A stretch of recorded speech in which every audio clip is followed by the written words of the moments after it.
नमस्कार, मी Jyotsna Mawale as a life empowering coach, healer and counsellor. पालकांनो, आपण या सत्रामध्ये बघतोय मुलं ऐकत नाही. तर ती का ऐकत नाही आणि त्याचे वेगवेगळे कारणं आणि त्याच्यावर टिप्स.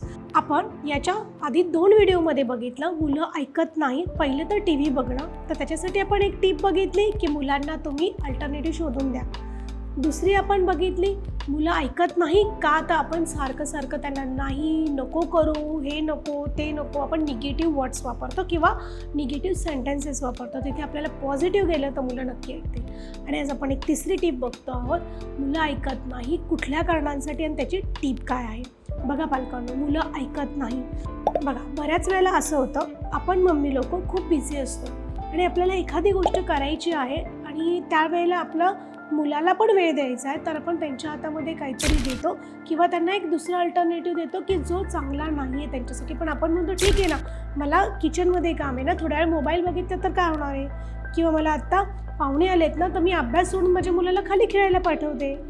किंवा आपण कुठेतरी काहीतरी घ्यायला गेलो आहे किंवा कुठल्या फंक्शनला गेलो आहे, तर आजूबाजूचे लोक काय म्हणतील, मग हे माझं बाळ शांत राहायला हवं, त्याच्यासाठी आपण त्याला नको ती गोष्ट विकत घेऊन देतो किंवा खायला देतो जी त्याच्यासाठी चांगली नाही आहे. हो की नाही? तर ह्या बऱ्याच गोष्टी आपण अशा करत असतो. म्हणजे मला इथे काय सांगायचं आहे, थोडासा तुम्ही विचार करा, कुठलीही गोष्ट तुमचं बाळ ऐकत नाही आहे आणि ते जर ऐकत नाही आहे तर तुम्ही त्याच्यावर काय करतायत, किंवा तुम्ही तात्पुरता एखादा सोल्युशन शोधून त्यांना देतायत का. म्हणजे ठीक आहे ना, आत्ता ही वेळ निघून जाईल, पण लक्षात घ्या, लहान मुलंही खूप स्मार्ट असतात.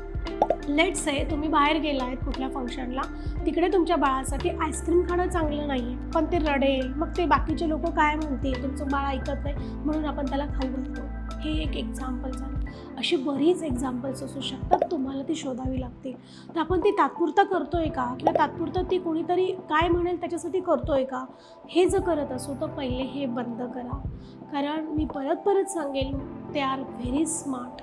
त्यांना जर एकदा कळलं आपले आई बाबा आपल्याला हे असं केलं तर देताय ना, किंवा एखाद्यासाठी गिफ्ट घ्यायला गेलो दुकानामध्ये, मग मला पण पाहिजे, मी इथे लोळणार आहे, हे असं केलं तर आपण देऊन टाकतोय, तर हे करू नका. त्यांना हे अंडरस्टँड झालं पाहिजे, हे हो म्हणजे हो, हे नाही म्हणजे नाही. बघा, फक्त हे मुलं ऐकण्यासाठी ही गोष्ट इम्पॉर्टंट नाही आहे, तर त्यांच्या डिसिप्लिनसाठी सुद्धा ती गोष्ट तितकीच इम्पॉर्टंट आहे. आणि आपण मोठे आहोत, आपल्याला ही गोष्ट कळते की कुठल्या गोष्टी चांगल्या आहेत किंवा कुठल्या नाही आहेत. तर तुम्हाला एक फाइंड करावं लागेल. आणि असं जर कधी वेळ आली पण की आत्ता मला नाही आहे, मला स्वयंपाक करायचा आहे, मग मी माझ्या मुलाला मोबाईल कशासाठी देऊ, मी माझ्या मुलाला किचनमध्ये बसवते ना, मी तिथे बसून त्याचा अभ्यास घेते. You find it out the ways.